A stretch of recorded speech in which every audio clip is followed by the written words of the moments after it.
Bentrovati al meteo. Weekend all'insegna dei consueti temporali pomeridiani in montagna, insomma il mese di settembre si apre senza grandi cambiamenti. Vediamo la situazione nel dettaglio.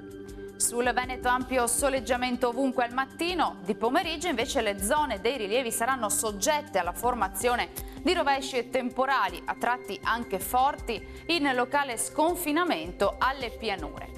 Temperature sostanzialmente stazionarie, minime tra 19 e 25 gradi, valori massimi tra i 29 e i 32 gradi circa.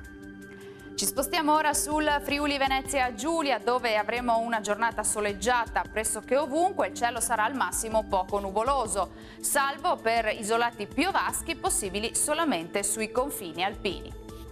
Temperature minime tra 21 e 24 gradi, massime oscillanti tra i 28 e i 33 gradi.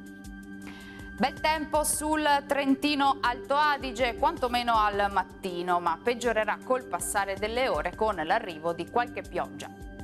Temperature minime tra 15 e 17 gradi. Le massime invece si attesteranno intorno ai 29 gradi. Bene, dal meteo di Antenna 3 per ora è tutto. Arrivederci al prossimo aggiornamento.